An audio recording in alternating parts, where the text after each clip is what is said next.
الحمد لله رب العالمين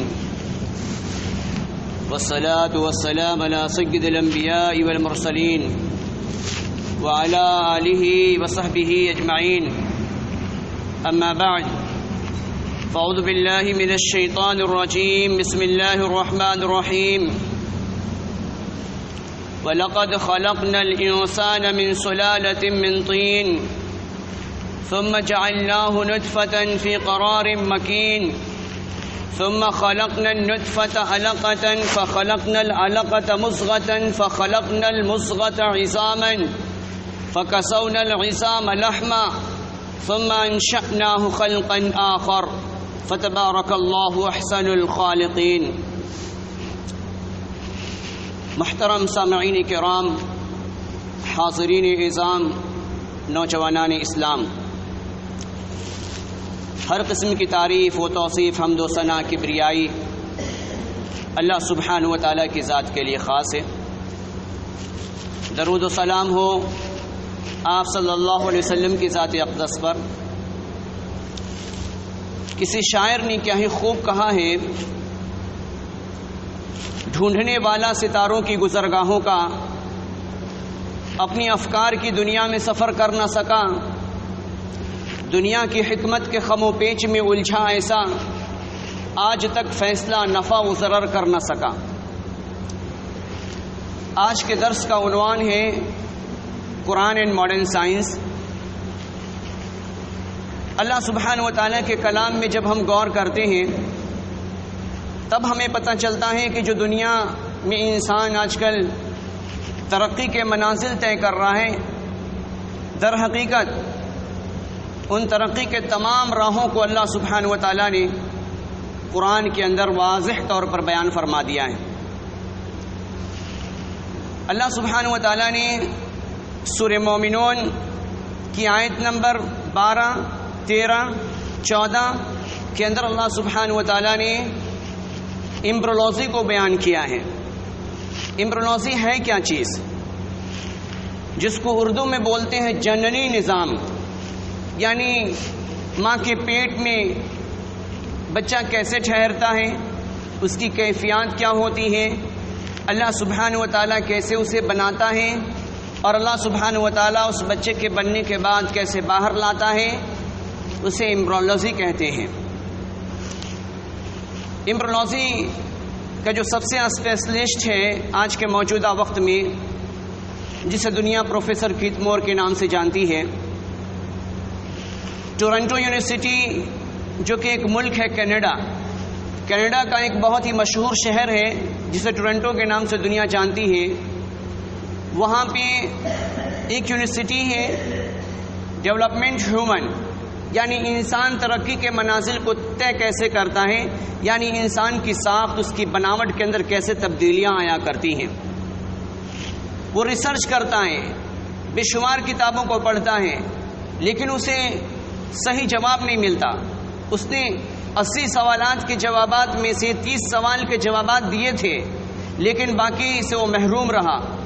لیکن جب قرآن مقدس کی آیتوں پہ وہ غور کرنا شروع کیا، جب اس نے سورہ علق کی آیت اقرأ باسم ربک الذی خلق پڑھی، اس کے بعد جب سورہ مومنون کی آیت نمبر 11، 12، 13، 14 پہ وہ ریسرچ کرنا شروع کیا، تو اس نے اعتراف کیا کہ یقیناً یہ انسانی کتاب نہیں ہو سکتا، کسی انسان کا لکھا ہوا کتاب نہیں ہو سکتا، یقیناً یہ ایشوریہ گرنتھ ہے، اللہ سبحانہ و تعالیٰ کی طرف سے نازل کردہ کتاب ہے.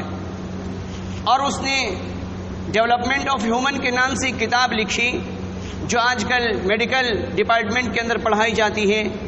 آپ BUMS کریں یا MBBS کریں تو اس کی لکھی ہوئی کتاب یہ پڑھائی جاتی ہے. خاص طور سے اس نے ایمبرولوجی کے عنوان پر کتاب لکھی ہے، اور اس نے قرآن مقدس کی آیتوں کو ریکارڈ کیا ہے، محفوظ کیا ہے، اور اس نے بتایا ہے دنیا کو کہ یقیناً یہ کتاب ایشوریہ کتاب ہے، اس کی فالو کی جانی چاہیے، اسے ماننا چاہیے، اور جس بھی یہ نازل ہوئی ہے یقیناً وہ ایشور کا پیغمبر ہے، عظیم ہستی ہے، اس کی باتوں کو ماننا چاہیے.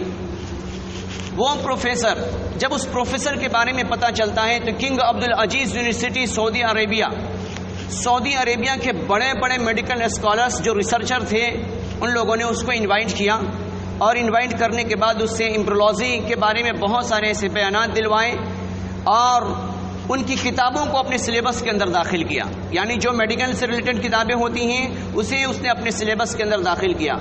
وہ پروفیسر کیت مور الگ الگ موقع سے یعنی 1980 کے اندر اس کی شروعات کی، ریسرچ کی شروعات کی، اور اس نے 1981 میں کنگ عبدالعزیز یونیورسٹی کیا. اس کے بعد 1982 کے اندر وہ الگ الگ منازل پہ جانے کے بعد اس نے اعلان کیا کہ یقیناً اس کتاب کے اندر اللہ سبحانہ و تعالیٰ نے بے شمار انسانیت کے راز کو چھپا کر رکھا ہے. اگر انسان اس پہ تحقیق کرے گی، غوطہ زن ہوگی، تو اسے نئی نئی چیزیں ملیں گی. اب ہم غور کرتے ہیں وہ ایمبریولوجی کی آیت کون سی ہے. تو سب سے پہلے سورہ علق آیت نمبر 2 پہ ہم غور کرتے ہیں.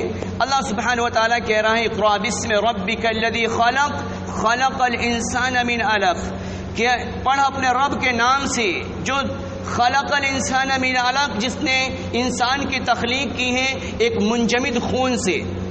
علق کے 2 معنی بیان کیے گئے ہیں. ایک منجمد یعنی جمنے والے خون کے آتے ہیں، دوسرا مطلب یہ بیان کیا گیا ہے کہ وہ جوک کی شکل اختیار کر لیا کرتا ہے. پتہ چلا کہ جب ہمارا جسم ماں کے رحم میں ہوتا ہے تو وہ رحم سے چپک جایا کرتا ہے. جو مادہ منویہ ہوتی ہیں وہ اس کی کیفیات بدلنے کے بعد وہ رحم سے چپک جاتی ہیں، اور اللہ سبحانہ و تعالیٰ اسے پروٹیکشن بخشنے کے لیے یعنی ہمارے جسم کو محفوظ رکھنے کے لیے، چوٹ لگنے سے اللہ سبحانہ و تعالیٰ بچانے کے لیے بیک پیٹھ کے ذریعے سے، اس کی ہڈیوں کے ذریعے سے، پٹھوں کے ذریعے سے انسان کی جسامت کو اللہ رب العالمین پروٹیکشن بخشتا ہے. اللہ سبحانہ و تعالیٰ کہہ رہے ہیں آیت میں ہم غور کرتے ہیں آیت نمبر 12 سورہ مومنون کے اندر اللہ رب العالمین کہتا ہے وَلَقَدْ خَلَقْنَا الْإِنسَانَ مِنْ سُلَالَةٍ مِّن طِينٍ، کہ ہم نے یقیناً انسان کو کھنکھناتی ہوئی مٹی سے بنایا ہے. قیمتی مٹی سے ہم نے انسان کو بنایا ہے. اس میں ایک بات سمجھنے کی ہے، مٹی کیوں کہا جاتا ہے. مٹی کہنے کا اصل مقصد یہ ہے، اس کے پیچھے لاجک اور حکمت یہ ہے کہ بہت ساری چیزیں جو غذا بنتی ہے، ہمارے باپ کے لیے غذا بنتی ہے، ہماری ماں کے لیے غذا بنتی ہے، ہمارے لیے غذا بنتی ہے، وہ زمین سے پیدا ہوتی ہے. وہ زمین سے پیدا ہوتی ہے اور انسان اسے کھاتا ہے، ہمارے والدین اس کو کھاتے ہیں، اور اس کے بعد اللہ سبحانہ و تعالیٰ ایک انسان کے تولد کا نظام چلتا ہے، مادہ منویہ بنتا ہے، اور بننے کے بعد جب میاں بیوی ایک دوسرے سے ملتے ہیں تو ملنے کے بعد وہ منی کے قطرات جب ایک دوسرے میں منتقل ہوتے ہیں تو اللہ سبحانہ و تعالیٰ اسے محفوظ کر لیتا ہے. اللہ اس کا بھی نقشہ کھینچا ہے، کہتا ہے ثم جعلنا نطفة فی قرار مکین، اس نطفے کو ہم ایک پروٹیکشن والی جگہ، محفوظ کرنے والی جگہ، جہاں بہت ہی محفوظ کر لی جاتی ہیں، اس جگہ پہ ہم پہنچا دیتے ہیں. ثم جعلناہ نطفة فی قرار مکین، جہاں بالکل صحیح سالم ٹھیک ٹھاک رہنے والی جگہ پہ ہم اسے مقید کر دیتے ہیں. پھر آگے اللہ سبحانہ و تعالیٰ کہہ رہے ہیں ثم خلقنا النطفة علقا، پھر ہم اس نطفے کو منجمد خون کی شکل عطا کرتے ہیں، یعنی اللہ سبحانہ و تعالیٰ اسے جمانا شروع کرتا ہے. خلقنا العلقة مضغة، پھر اللہ سبحانہ و تعالیٰ اس خون کے لتھڑے کو اللہ سبحانہ و تعالیٰ گوشت کے لتھڑوں میں تبدیل کرتا ہے. اللہ سبحانہ و تعالیٰ ہماری اس بناوٹ کو، اس خون جمے ہوئے خون کو جو مادر رحم میں ہوا کرتا ہے اسے گوشت کی شکل عطا کرتا ہے. فخلقنا المضغة عظاما، پھر اللہ سبحانہ و تعالیٰ اس گوشت کو ہڈی کی شکل عطا کرتا ہے. پھر اللہ سبحانہ و تعالیٰ اس گوشت کو ہڈی کی شکل عطا کرتا ہے، اور ہڈی کی شکل عطا کرنے کے بعد فَكَسَوْنَا الْعِظَامَ لَحْمًا، اللہ سبحانہ و تعالیٰ اس ہڈی پر گوشت کو پیرونا شروع کر دیتا ہے، یعنی گوشت کی لپٹیں اللہ سبحانہ و تعالیٰ باندھنے شروع کر دیتا ہے. یعنی انسان کے ایسے ایسے مراحل کے گزر جانے کے بعد بناوٹ ہوتی ہے. پھر آگے اللہ سبحانہ و تعالیٰ کہہ رہا ہے ثم انشأناه خلقا آخر، اس کے بعد اللہ سبحانہ و تعالیٰ دوسری چیز انسان کی بنا رہا ہوتا ہے، یعنی ہمارے ناک بنا رہا ہوتا ہے، ہماری کان بنا رہا ہوتا ہے، ہماری آنکھ بنا رہا ہوتا ہے، گویا کہ دوسری چیز اللہ سبحانہ و تعالیٰ بناتا ہے. ان ساری چیزوں کے بن جانے کے بعد، یعنی ہمارا گوشت پوشت والا جسم بن جانے کے بعد انسان کی بچے کی کیفیات کیا ہوتی ہیں اور نکلنے کے لیے اللہ سبحانہ و تعالیٰ کیسے رائے ہموار کرتا ہے. تو اب ہم غور کرتے ہیں سورہ حج. سورہ حج کی آیت میں ہم غور کرتے ہیں. آیت نمبر 2 کے اندر اللہ سبحانہ و تعالیٰ کہہ رہا ہے تَضَعُ كُلُّ ذَاتٍ حَمْلٍ، حملها وترى الناس سکارا وما هم بسکارا ولكن عذاب اللہ شدید. آگے اللہ سبحانہ و تعالیٰ کہہ رہے ہیں کہ ثم من نطفة من علقة من مضغة مخلقة غیر مخلقہ، یعنی اللہ سبحانہ و تعالیٰ انسان کی بناوٹ کرنے کے بعد، انسان کی جب بناوٹ ہوتی ہے اس کی مدت، اس کے مراحل ہوتے ہیں، اس کے دن کے گزر جانے کے بعد پہلے انسان کا آنکھ نہیں بنتا، پہلے انسان کی ناکیں نہیں بنتی. اللہ کہہ رہا ہے، اللہ کا قرآن کہہ رہا ہے مخلقۃ غیر مخلقہ، یعنی کچھ تخلیق ہو جاتی ہے، کچھ بناوٹ بن جاتی ہے، کچھ ہمارے جسم کا ڈھانچہ تیار ہو جاتا ہے، کچھ چیزیں باقی رہتی ہیں، یعنی آنکھ، ناک، نائن، نقش، یہ چیزیں باقی رہتی ہیں. تو اللہ سبحانہ و تعالیٰ مدت کے گزرنے کے بعد اسے بناتا ہے، اور بنانے کے بعد کیا ہوتا ہے اس کی کیفیات بیان کی گئی ہے.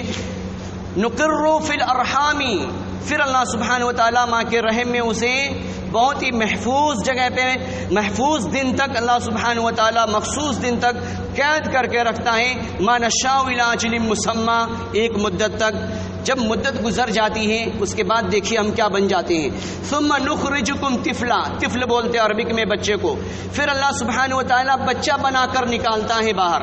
اللہ سبحانہ و تعالیٰ ثم نخرجکم طفلا، اللہ سبحانہ و تعالیٰ بچہ بنا کر باہر نکالتا ہے. اللہ سبحانہ و تعالیٰ آگے کہہ رہا ہے لتبلغوا اشدکم، پھر تم جوان ہو جاتے ہو.